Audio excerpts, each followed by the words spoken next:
Bonjour à tous et bienvenue sur le Blabla F1 pour revenir sur le Grand Prix d'Espagne 2020 remporté par Lewis Hamilton devant Max Verstappen, enfin comme d'hab quoi.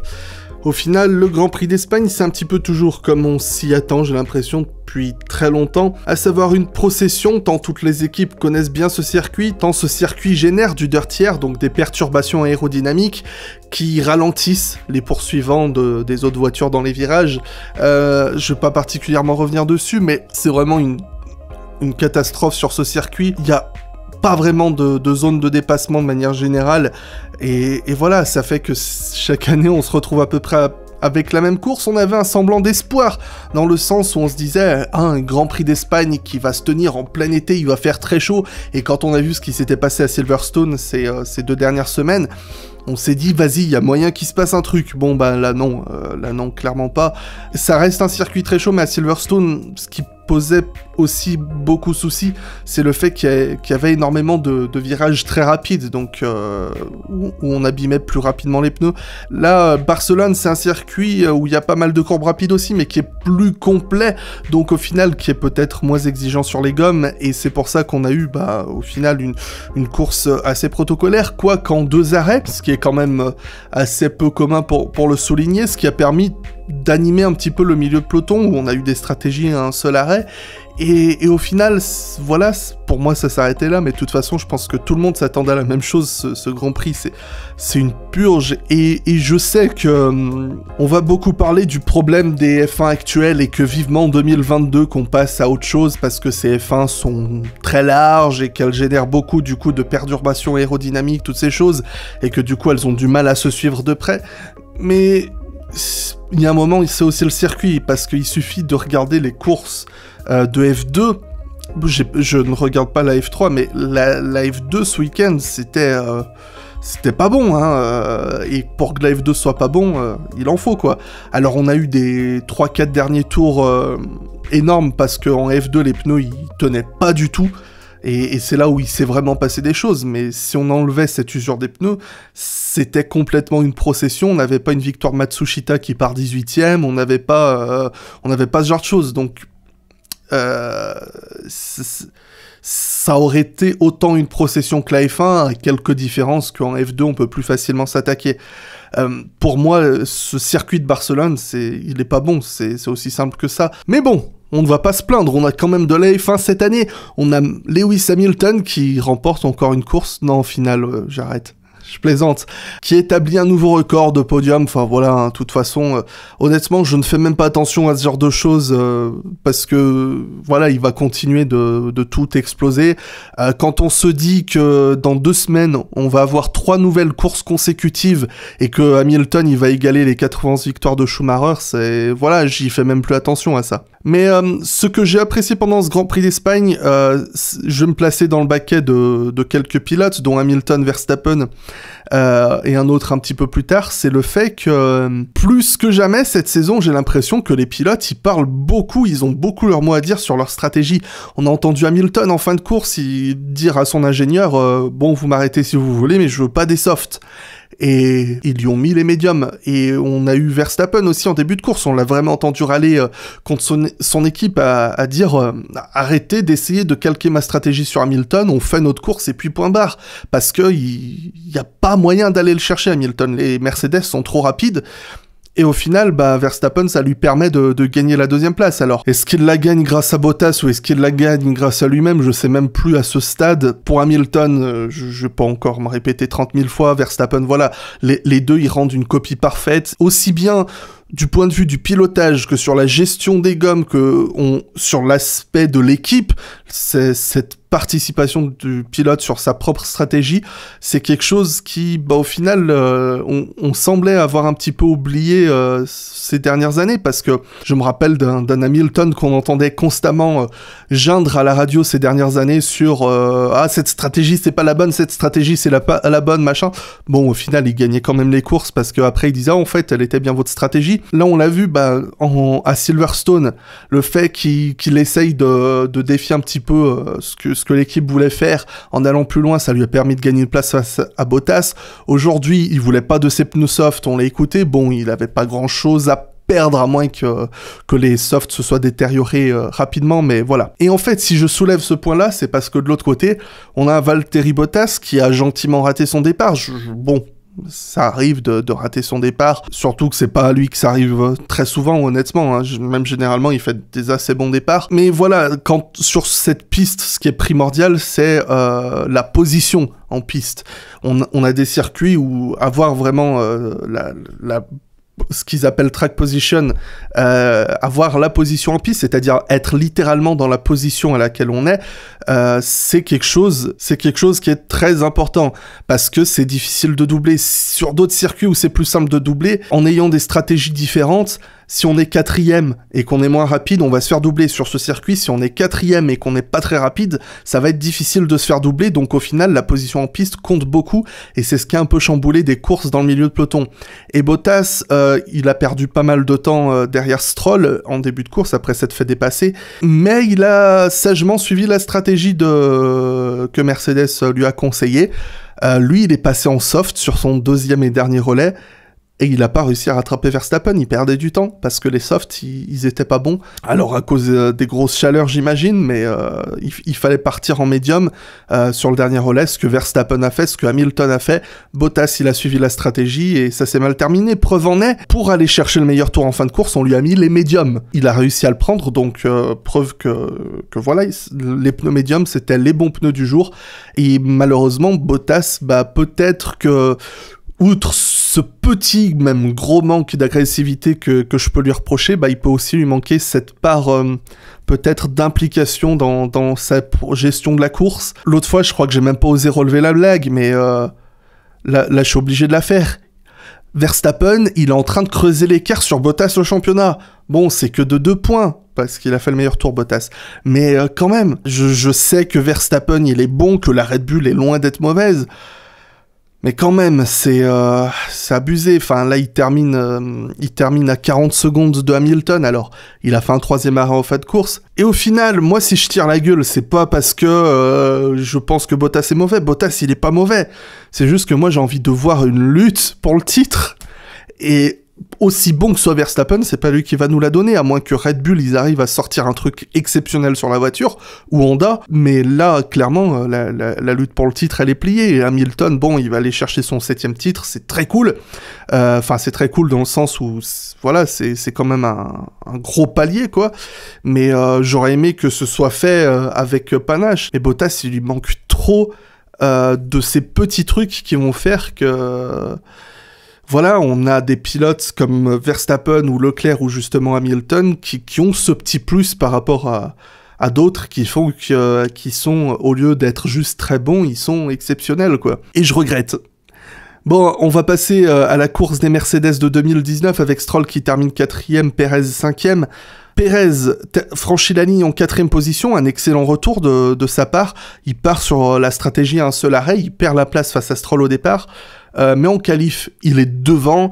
En course, il est nettement devant aussi. Bon, il gagne du temps grâce au fait qu'il ne fasse qu'un seul arrêt contre 2 pour Stroll, mais quand même, il a mené la voiture jusque-là, et il se prend 5 secondes de pénalité pour ne pas avoir respecté un drapeau bleu. Bon, soit la FIA, ils ont annoncé en début d'année qu'ils allaient être plus sévères, Kvyat s'est pris une pénalité pour la même raison. Bon, s'ils le disent, après, c'est ce que disait Perez. Il accepte plus ou moins la pénalité dans le sens où il est resté un peu trop longtemps devant Hamilton, mais en même temps, Hamilton, il avait pas l'air d'être plus pressé que ça. Et c'est un circuit qui est tellement chiant pour doubler que Perez, pour qu'il laisse passer Hamilton, il faut vraiment qu'il mette un bon coup de frein, quoi. Surtout que la Racing Point, même si en 15 tours, Bottas, il avait dépassé Stroll, il s'était arrêté et ressorti devant lui, la Racing Point reste quand même une voiture assez rapide, et donc Hamilton ne l'a pas aussi rapidement dépassé qu'il aurait passé une Haas ou une Williams, quoi. Et pour ce qui est de Stroll, un excellent départ de son côté. C'est vrai que c'était un petit peu une de ses spécialités depuis qu'il est là en F1.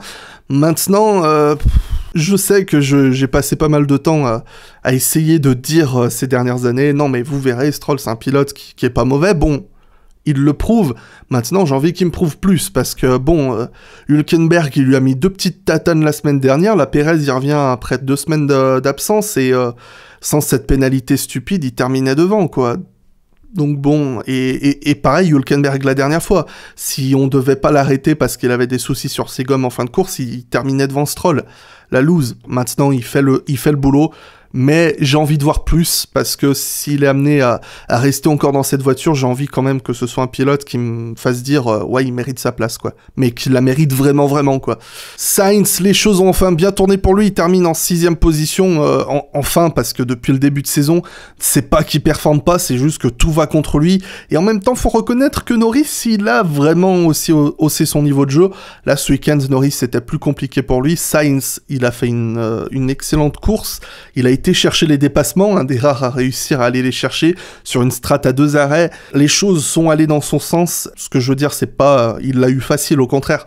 Mais on a eu des pilotes qui auraient pu se retrouver dans cette position aussi, mais qui se sont retrouvés au mauvais moment derrière les mauvais pilotes en ressortant des stands, qu'ils ont perdu beaucoup de temps. Et ça s'est beaucoup joué à ça, cette course. Et c'est exactement le cas de Norris au final, parce qu'il perd la place face à Gasly pendant la course à cause de ça.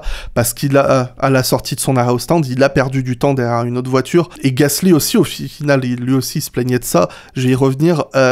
Sainz, une bonne course, Norris termine 10ème, il ramène un petit point. McLaren, maintenant, je pense qu'ils sont contents de sauver les meubles, parce que j'ai l'impression qu'ils se voient vraiment en dessous de là où ils sont. Et ce qui me permet de relever un point intéressant, c'est que entre Racing Point, Ferrari et McLaren, la lutte pour la 3ème place, elle se joue à 2 points. Bon, il y a Racing Point qui s'est pris 15 points de pénalité, on l'a déjà vu, mais bon, c'est au moins déjà ça. Avant, on luttait pour la 4ème place, cette année c'est pour la 3ème place. On a toujours les Mercedes et Verstappen qui sont intouchables, mais bon, peut-être que dans un an, on se battra pour la 3ème place, allez savoir. Pour ce qui est des courses de Ferrari, je suis dépité honnêtement. Leclerc, on pense que la 4ème place était jouable, au pire la 5ème ou 6ème place, puisqu'il était sur une stratégie à un seul arrêt. Mais bon, une défaillance mécanique, enfin là pour le coup je crois que c'est électrique sur le moteur, ça arrive, ça fait partie des choses de la vie. Ce que je trouve absurde par contre, bon, Leclerc croyait qu'il pouvait pas repartir, il a détaché sa ceinture. Et quand il a vu que la voiture pouvait rouler, il est reparti. Donc, il a fait un tour sans sa ceinture, et il a attaqué un autre tour en disant, je crois que c'est qu'à la fin de ce tour, ce premier tour, qu'il a dit à son équipe, ma ceinture est détachée, j'arrive pas à la remettre. Parce que les pilotes, ils peuvent pas l'attacher eux-mêmes leur ceinture. Pour ceux qui savent pas, regardez bien avant chaque début de course, vous verrez toujours un mécanicien dans une position un petit peu bizarre dans le baquet du pilote. C'est à quelqu'un d'autre de mettre la ceinture, parce que comme ils sont placés, les pilotes, ils ont pas assez de force pour mettre eux-mêmes leur ceinture. Ils peuvent la détacher, ils doivent la détacher eux-mêmes, heureusement, pour s'extraire rapidement, mais ils ne peuvent pas la remettre tout seuls. Et là, c'était le problème de Leclerc. Pas très malin de sa part d'avoir attendu aussi longtemps de le dire, et quand il l'a dit à son équipe, on lui a dit « Ah bah ok, rentre au stand ». Non! Tu lui dis « Ok, tu arrêtes la voiture tout de suite et tu sors ». Parce que c'est inconcevable. Même s'il roulait avec attention tout ça, bon sang, mais imaginez s'il se passe un truc. Pourquoi la FIA n'est pas intervenue là-dedans, quoi? Je veux dire, outre l'aspect sportif, la FIA, ils sont censés faire la promotion de la sécurité routière. Imagine, enfin, même pas imaginer s'il se passe quelque chose, là juste, on a un pilote de Formule 1 qui roule sans ceinture. C'est une très mauvaise image, et en plus, c'est extrêmement dangereux. Parce que bon, ils ont beau être très fermés dans le cockpit, tout ça, la tête, quoi. Enfin, la tête, elle peut aller taper le volant, ou il peut y avoir des coups assez violents, quand on sait à quel point la ceinture a quand même un rôle très important dans les crashs. Surtout que bon, je veux pas dire, mais chaque fois qu'il se passe un truc pas joyeux en Formule 1 depuis ces 30 dernières années, c'est toujours à cause d'un truc stupide, quoi. Donc là, ça aurait été vraiment, vraiment stupide. Donc aussi bien Leclerc que Ferrari, c'est un très mauvais point là, cette affaire de laisser le pilote rouler sans ceinture. Et la FIA, je comprends pas qu'il n'y ait même pas encore eu de déclaration sur ce sujet-là. Et Vettel, au final, il sauve les meubles avec sa 7ème place. Ce que j'allais dire déjà, quoi qu'il en soit, Vettel, on a beaucoup tapé dessus ces dernières semaines à Silverstone. On a beaucoup tapé dessus aussi ce week-end, mais j'ai trouvé que quand même c'était pas mauvais la qualif. Il était qu'à 2 dixièmes de Leclerc. C'est pas un désastre absolu par rapport à la dernière fois à Silverstone. Donc il il s'est un petit peu rapproché, donc peut-être il retrouve de la confiance dans la voiture. Et ce que je trouve admirable, c'est que, à l'instar de Bottas, de Verstappen et Hamilton, c'est lui qui fait la stratégie, mais là c'est à un niveau cosmique. Je sais pas si vous avez entendu la radio, je vais essayer de vous la retransmettre rapidement. On a Vettel qui demande à son équipe, bon, qu'est-ce qu'on fait maintenant? En voulant dire, on est sur la fin du premier relais. Est-ce qu'on essaye d'aller jusqu'au bout? Est-ce que j'attaque maintenant? Est-ce que j'attends plus tard? Tout ça. On lui a dit, attends 2 secondes. 3 tours plus tard, on lui dit, ok, est-ce que tu peux aller jusqu'à la fin avec ces pneus? La Vettel, il sort, mais attendez, moi j'ai attaqué comme un fou ces 3 derniers tours, je me suis dit qu'on allait s'arrêter. Là, on a un cas de clownerie absolue chez Ferrari, je suis obligé de ressortir les mêmes, mais c'est de la clownerie. Je n'arrive pas à concevoir, je pense que c'est le paroxysme de l'incompétence stratégiste chez Ferrari, je sais pas ce qui s'est passé. On a littéralement le pilote qui est dans la voiture, qui voit rien d'autre que ses 2 roues et la route. On a je sais pas combien d'ingénieurs qui ont toutes les données qu'ils peuvent avoir sur ce qui se passe pendant la course, et c'est le pilote qui dit « Ok, c'est quoi mes temps? D'accord, c'est quoi le temps des autres? Ok, donc voilà ce que vous allez faire, vous allez me dire quel temps je dois faire pour qu'on termine la course dans cette position. » Les ingénieurs, ils ont fait « Faut que tu fasses tel temps. » Vettel, il a fait « C'est bon, je peux le faire. » Quel est le niveau de clownerie de ça? Je suis désolé. Non pas que je sois fan de Ferrari, je suis un fan neutre, j'aime tout le monde, mais j'ai un drapeau Ferrari, donc peut-être je me dis ça va m'immuniser. Mais là, c'est ridicule, parce que autant j'apprécie que le pilote il prenne part dans la stratégie de l'équipe, qui disent non, moi je préfère ça. On avait justement vu Vettel le faire en Hongrie, mais là c'est un autre niveau. Il dit aux ingénieurs ce qu'ils doivent faire.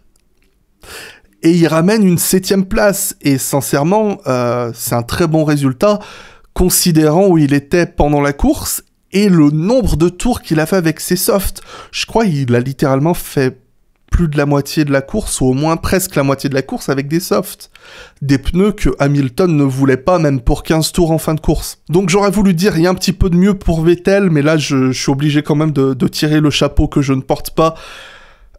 Parce que franchement là je sens le désespoir quoi. En fait je suis déprimé rien qu'à l'idée de parler de Ferrari, donc on va parler d'Alex Albon. Non, ça va me déprimer ça aussi. Je dois mettre au crédit d'Albon que Red Bull a complètement oublié son existence dimanche. Ils ont essayé de le mettre en pneus durs sur le premier relais. Je vérifie là, c'est le seul qui a roulé avec les durs, parce que c'était un désastre ces pneus durs. Personne ne les voulait. Et preuve en est, il a fait quelques tours avec, il a galéré dans le peloton, il n'arrivait pas à remonter, et ensuite sur son second relais, il allait chercher les dépassements. Donc d'un côté, il n'a pas été aidé par la stratégie de Red Bull.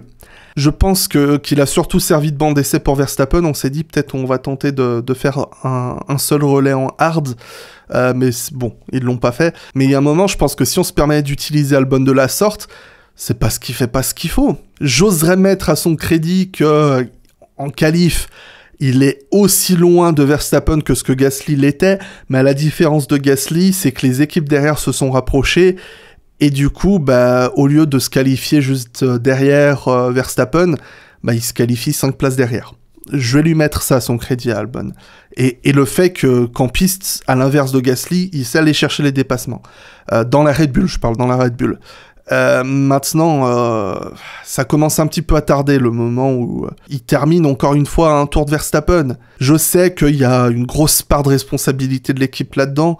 La part de responsabilité, elle est pas d'une demi-seconde au tour, ou même parfois une seconde. Enfin, ou alors c'est très inquiétant, quoi. Mais bon, puisqu'on parle de Gasly, le voilà, en 9ème place, encore une fois, je ne cesse de le dire, pour moi c'est vraiment un des hommes forts de cette saison, parce que à chaque fois qu'il y a des points à aller chercher, il va les chercher, et quand il n'arrive pas à aller les chercher, c'est clairement pas de sa faute. Erreur stratégique, pas de mécanique, tout ce que vous voulez.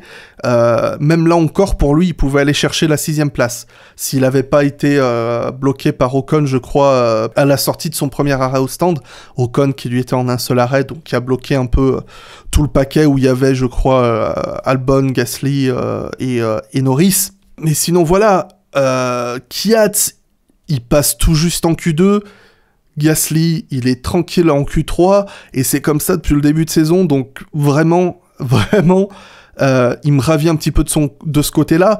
Kvyat, au final, je pense pas qu'il fasse du mauvais boulot, c'est juste que, à l'inverse de Gasly, il a la performance, mais c'est juste, il arrive pas à trouver ce petit dixième supplémentaire qui, dans le milieu de peloton, vaut 3 places, quoi. Je pense que c'est vraiment juste ça la différence. Ricciardo 11e, Ocon 13e, je pense, chez Renault, de toute façon, la seule chose qu'il y avait à faire, c'était d'essayer une stratégie alternative à un seul arrêt, qui au final n'a pas si mal marché que ça, puisque les deux, ils gagnent des places, mais voilà, la voiture, elle est pas au niveau. Et de toute façon, l'Espagne, je crois que ça n'a jamais vraiment été, ou en tout cas, enfin mes souvenirs de l'an dernier, c'est d'avoir eu Hülkenberg et Ricciardo hors des points. Là, c'est encore le cas, donc c'est peut-être encore une histoire de circuit. Mais j'ai peut-être trop l'impression que sans avoir régressé, Renault sont restés très plats par rapport à l'an dernier, là où les autres ont pas mal évolué. Et quand on sait qu'il y a 3 ans, ils voulaient jouer les podiums pour 2021, on en est loin. On en est très loin. Mais bon, je vais pas m'acharner dessus, de toute façon ça n'a aucun intérêt, pas plus que je vais m'acharner sur les Alfa Romeo. On a essayé quelque chose avec les deux pilotes, Raikkonen qui a démarré en medium soft. Il a réussi à aller faire 2-3 trucs sur la piste, Giovinazzi c'était la même strat, mais je l'ai un petit peu moins vu, mais... Pareil, les Alfa Romeo, elles sont en galère de leur côté. Pourtant, les pilotes ne se plaignent pas de la voiture. C'est juste, elle va pas assez vite. Pour ce qui est des Williams, ça va être la même chose. Les deux pilotes se plaignent pas tant de la voiture. C'est juste manque de perf. Mais bon, quand on voit où était la Williams il y a encore un an sur le même circuit, même si il termine dernier et avant-dernier et avant-avant-dernier, ça reste quand même pas trop mal. Voilà, j'ai rien de plus à dire. Russell, il continue de dégommer Latifi, mais ça, on s'y attendait. Et pour ce qui est des As, j'ai l'impression qu'il y a un gros sentiment de frustration, parce que dès le début du week-end, ils avaient senti qu'il y avait du rythme pour un top 10, quoi, un gros top 10. En tout cas, Grosjean était très en confiance dans la voiture, et on le voit sur les essais du vendredi.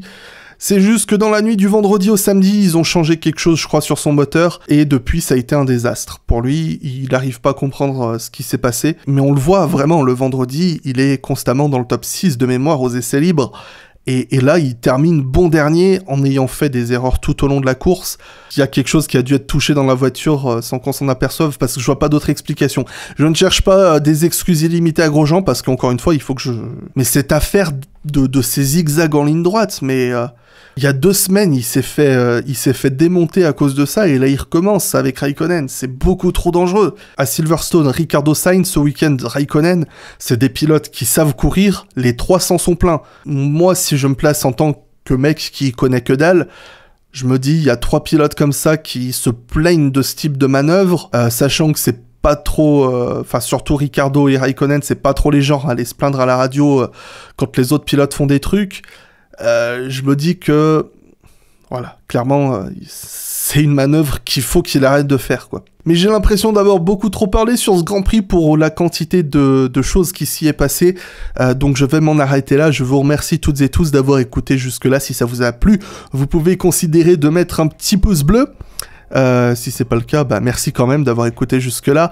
On va essayer de se donner rendez-vous le week-end prochain pour un petit live, vu qu'il y en a pas eu ce week-end, histoire de refaire un petit point sur l'ensemble de la saison, toutes ces choses, et puis voilà, d'essayer de voir 2-3 autres trucs, se parler. Ça fait longtemps qu'on s'est pas retrouvés, vous me manquez tellement. Pour le reste, pour suivre l'actualité, vous pouvez retrouver les réseaux sociaux.